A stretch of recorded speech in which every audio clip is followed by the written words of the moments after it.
Criterios diagnósticos de preeclampsia. Esto es para preeclampsia y se los traje porque ya van a ver que hay cosas que son muy parecidas a los signos de severidad. Clásicamente tenemos las cifras tensionales como eje fundamental. Y aquí voy a hacer una parte porque es importante. Tenemos históricamente, de hecho el nombre es así, de que la preeclampsia es hipertensión en el embarazo, hipertensión inducida por el embarazo, trastorno hipertensivo del embarazo, pero en realidad es la hipertensión lo que está afectando a la paciente, o la hipertensión es un signo más de todo el evento fisiopatológico. Es lo segundo, es decir, la hipertensión es un reflejo, es como decir la fiebre en el paludismo, algo así. Es decir, si yo le pongo un medicamento para la fiebre y le quito la fiebre en el paludismo, yo estoy diciendo, ya curé a la paciente, algo así. Le pongo una pastillita bajo la lengua, señora, ya usted está bien, usted se le quitó todo, usted tiene 90, 60 de tensión, después que tenía 200, 120. La paciente viene dentro de 20 minutos, doctor, pero no me siento el bebé, feto muerto. ¿Por qué? Porque usamos la pastillita bajo la lengua. Esto es un signo. La preeclampsia es un evento fisiopatológico donde su centro, su target, su órgano diana es el endotelio. Y la afectación del endotelio origina daño multiorgánico, riñón, hígado, cerebro, principalmente. La fisiología normal de la mujer se ve afectada producto de la preeclampsia. No es una simple hipertensión. Métanse eso en la cabeza. Entonces, al no ser una simple hipertensión, la paciente debe ser abordada desde otro punto de vista, no del punto de vista de la pastillita bajo la lengua. Entonces, tensión arterial, mayor o igual a 140, 90, entonces estamos hablando de una preeclampsia leve, que es el término general. Esto es importante, tomada en 2 ocasiones con 4 horas de diferencia. No es que yo agarre y le tomo la tensión, señor, no, usted está preeclampsia, la pastillita bajo la lengua, váyase para su casa. No, ya va. Esta es una paciente que usted lo ve de esta manera y ya usted se da cuenta que independientemente cómo puede estar la paciente, esta paciente yo tengo que mantenerla en observación. Es decir, que la conducta inicial no sería váyase para su casa. La conducta inicial es pongo el ojo a esta paciente y esta paciente tengo que mantenerla en observación, así sea en un ambulatorio, en una camillita acostada mientras yo veo todo lo que pueda ver. Y por encima de 160 a 110, entonces estaríamos hablando de los rangos de preeclampsia severa. En el caso de ella, sí, como es una cifra tensional mucho mayor, debemos establecerlo en un menor periodo de tiempo, que se establece en 15 minutos. O sea que si tú le tomas la atención a la paciente ahorita y en 15 minutos persiste, entonces estamos hablando ya de un problema serio o un signo, que inclusive ya lo vamos a ver, constituiría un signo de severidad. Clásicamente se mencionaba la preeclampsia como una triada, donde involucraba la proteinuria. Decía, no, si no tiene proteinuria no es preeclampsia, eso será otra cosa, quién sabe qué, pero no es. Ya conocemos que esto no es así. La sintomatología de la paciente se fundamenta en los mecanismos compensatorios. Y hay pacientes que tienen mejores mecanismos compensatorios que otros, pacientes con patologías subyacentes, muchas conocidas y otras no, que hacen que la paciente exprese una serie de eventos que no expresa la otra. Pero la condición fisiopatológica es la misma. Tenemos que pacientes sin proteinuria tienen preeclampsia y por eso debemos establecer que si presenta proteinuria en estos niveles, es decir, una proteinuria significativa, en ese caso hacemos el diagnóstico de preeclampsia. Pero si no tiene proteinuria, vamos a tener una serie de factores que nos van a permitir decir o determinar que la paciente tiene preeclampsia aun cuando no tenga proteinuria, que es una trombocitopenia menor de 100.000, una creatinina mayor a 1.1 o, que esto es importante, aquí el doble de la creatinina sérica basal. Es decir, que si usted tiene una creatinina en 0,4 y la paciente tiene 0,8, 0,9, ya eso es un criterio. Disfunción hepática, las transaminasas elevadas 2 veces el parámetro normal, edema pulmonar y síntomas visuales cerebrales, no solamente la cefalea intensa, holocraniana, etcétera, sino también escotomas, hiperreflexia, como factores que indican que aún no teniendo proteinuria, esta es una paciente con preeclampsia.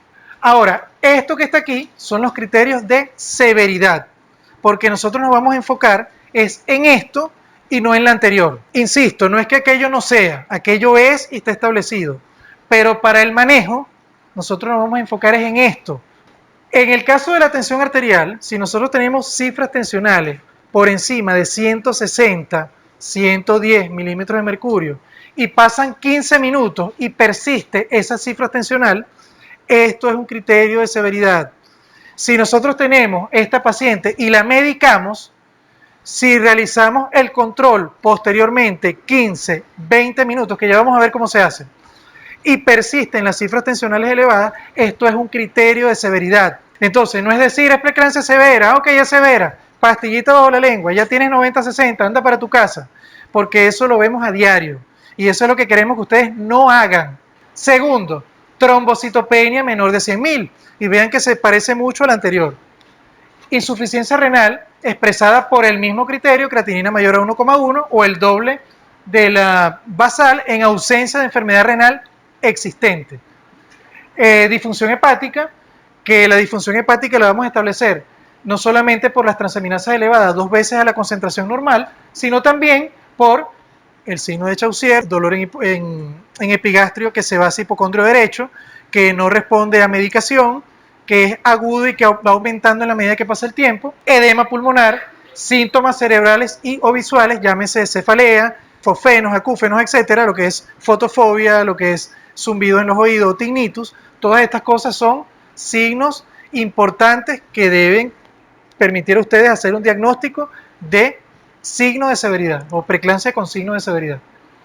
Hiperuricemia, que este es un punto importante, y esto básicamente estudios realizados aquí en Venezuela, inclusive esto aparece en el consenso venezolano de ácido úrico, donde se estableció este punto de corte, mayor a esto, resultados adversos tanto maternos como perinatales. Es decir, que este punto aislado, cuando una mujer con preeclampsia tiene mayor a 6,7 miligramos sobre decilitro, aumenta el riesgo de resultados adversos en el embarazo. Y la hipoxia fetal, que es importante también, establecido principalmente por la inversión del índice cerebro-umbilical. Esto se hace mediante el Doppler, otros valores del Doppler, pero la presencia de signos de hipoxia fetal también es un signo de severidad. Por supuesto, esta es una paciente o existe un riesgo alto de que esta paciente con preeclampsia haga coagulación intravascular diseminada, o vamos a decir, esta es como la historia natural de la enfermedad, hasta que llega un punto en que la paciente, ya sea por la preeclampsia o producto de sus complicaciones, hemorragia posparto, etcétera, en esta paciente debemos detectar de manera rápida la coagulación intravascular diseminada. Porque muchas veces decimos, bueno, pero es que si no tengo tal o cual cosa, no puedo decir que es una CID. No, no es así porque necesitamos tener un abordaje rápido y un diagnóstico rápido en esta paciente. Si tenemos una trombocitopenia menor de 100.000 y uno de estos criterios que están acá, hacemos el diagnóstico. Tiempo de protrombina mayor a 14 segundos, la relación paciente-control mayor a 1,5, ya con eso hacemos diagnóstico de SID en esa paciente y tomamos conducta producto de ello. Segundo, el PTT mayor a 40 o la relación paciente-control mayor a 1,5, con la trombocitopenia, diagnóstico y hacemos conducta. Dímero D, si está igual o mayor a 50 con la trombocitopenia, hacemos diagnóstico. Hipofibrinogenemia igual o menor a 150, con las trombocitopenias también hacemos diagnóstico. Ahora, recomendación, porque muchas veces ni siquiera esto lo tenemos, pero si tenemos una paciente con una trombocitopenia menor de 100.000 y tenemos algún evento hemorrágico, debemos sospechar seriamente que es una CID y tomar acciones con respecto a eso, sin estar esperando tener un resultado de laboratorio, porque aquí lo que estamos tratando es de tomar conductas lo más temprano posible para evitar, en la medida de lo que se pueda, la complicación. ¿Ok? Entonces, paciente con trombocitopenia y algunos de estos criterios, o paciente con trombocitopenia y hemorragia espontánea, tratarla como una CID. Ok, ¿qué conducta vamos a tomar? Dependiendo las características de la paciente, es decir, el diagnóstico que hagamos. Tenemos en primer lugar aquella paciente que una vez que nosotros la evaluamos, hacemos el diagnóstico por las características que ella tiene, como una preeclampsia sin signos de severidad o como una hipertensión gestacional porque descartamos todo lo que tuvimos que descartar. Por supuesto, esta paciente estaba hospitalizada.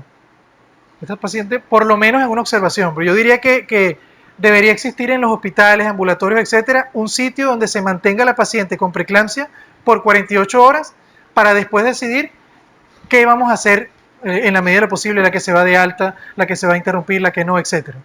Pero bueno, tenemos que adaptarnos a lo que tenemos.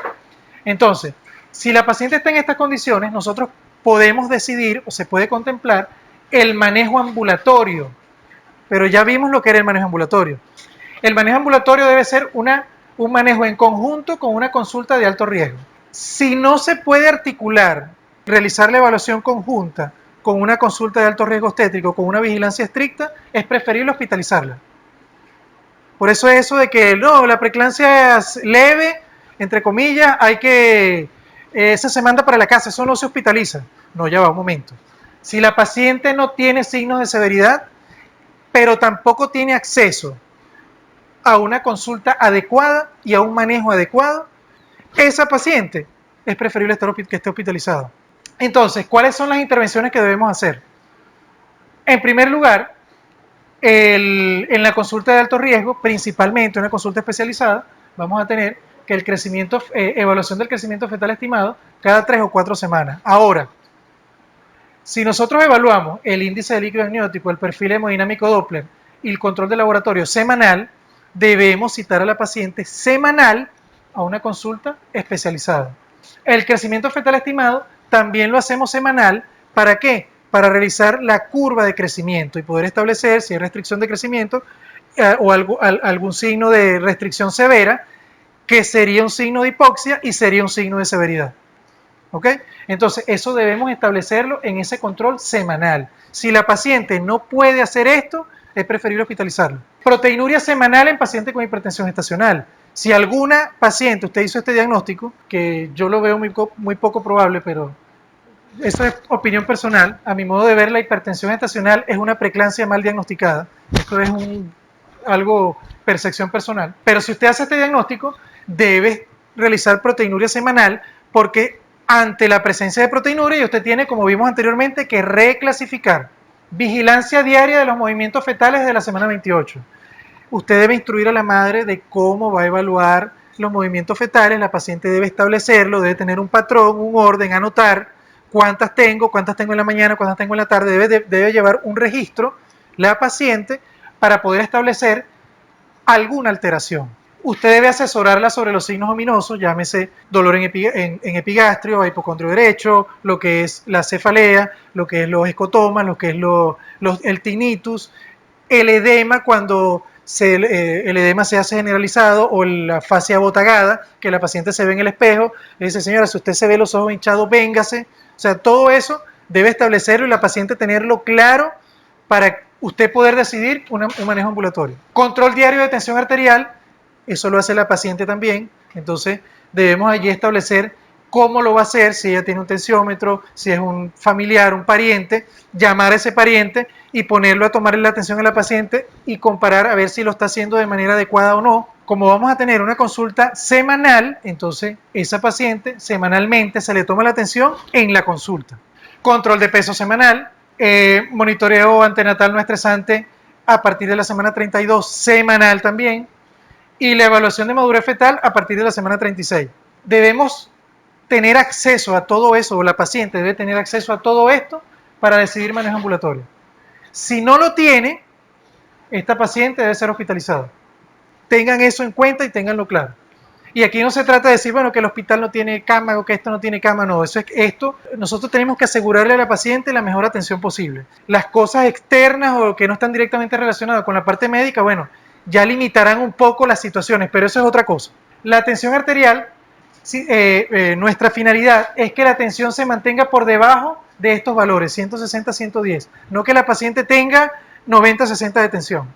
Porque si es una paciente con una cifra tensional elevada, si nosotros se la bajamos con la pastillita bajo la lengua, podemos producir efectos adversos en el feto. El feto no tiene la capacidad de adaptarse a una disminución brusca de la tensión arterial y esto le genera una hipoxia aguda que puede traer como consecuencia inclusive la muerte fetal o la muerte súbita inclusive. Entonces, una de las cosas que se tienen que llevar de aquí es que ninguna mujer embarazada se le puede colocar antihipertensivos sublinguales. Eso está contraindicado, totalmente contraindicado. La mayoría de los protocolos, inclusive el protocolo del ministerio, contempla el hecho de que a esta paciente en la medida de lo posible, no se le debe colocar antihipertensivos.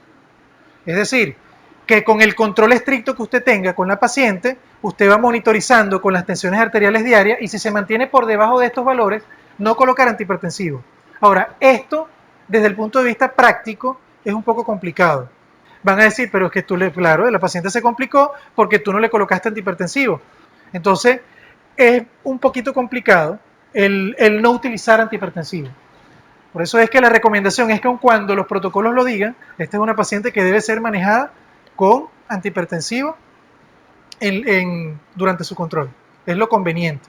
Así sea comenzar con dosis baja y posteriormente ir en la medida de lo posible adaptando las dosis. Ahora, aquí hay que tener mucho cuidado, porque estamos hablando de una paciente que debe tener una monitorización y manejo estricto. La hipertensión es un signo más, pero en su cuerpo están pasando cosas que no tienen nada que ver con la hipertensión. Entonces, una paciente se complica, se muere, porque la única cosa que la podía alarmar, usted se la está controlando. Porque vamos a decirlo, muchas veces el único signo que tiene la paciente que le permite, de alguna manera, o nos permite alertarnos es la tensión. A veces la paciente no tiene absolutamente nada. Entonces, usted le toma la tensión 160, 110. Oye, aquí está pasando algo. Pero si usted le tiene la tensión controladita y usted nada, me la estoy comiendo, ese paciente está controladita. Resulta que lo está ocultando cosas que están pasando. Y eso puede traer como consecuencia que posteriormente la paciente, sus mecanismos compensatorios flejen y entonces desate toda la fisiopatología grave de la preeclampsia. Entonces, por eso es que el manejo de los antihipertensivos debe ser con mucho cuidado y con mucha vigilancia. No es para mandarlo para la casa y que venga dentro de 3 meses. No debe indicarse reposo físico absoluto. Eso es un error. El reposo físico genera sedentarismo, genera obesidad, genera preocupación, genera que la paciente comience a pensar, se acuesta y ve para arriba, mi esposo está con otra mujer, no sé qué, gran cantidad de cosas. Se pone una novela y en la novela el marido engaña a la mujer y no sé qué. Entonces, todo eso le genera un estado de estrés emocional que afecta su condición, que de por sí ya es un problema serio. Entonces, la paciente, ¿qué debe hacer? Tener una actividad, ¿vale? La paciente debe tener una actividad. Ahora, que no vaya a ser actividad física extenuante, no, eso tampoco es así. Pero tener una actividad, una ocupación que le permita tener su mente ocupada, hacer cosas, sentirse útil, sin tener esfuerzos físicos extenuantes. Eso es importante.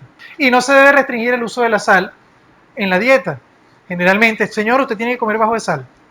Eso es lo primero que le hacemos. Y el sodio, bueno, no solamente el sodio, sino el iodo que contiene la sal, es un oligoelemento fundamental para el embarazo. Entonces no debemos restringir el uso de sal. El iodo se consigue muy poco, o sea, el iodo si no está en la sal o en algunos muy pocos alimentos, no lo tenemos en disposición en la comida diaria del venezolano. Entonces es importante la sal. No es necesario realizar un perfil completo cada semana. Con tener semanalmente unas plaquetas, una creatinina y una TGO, TGP o lo que es la enzimas hepáticas es suficiente.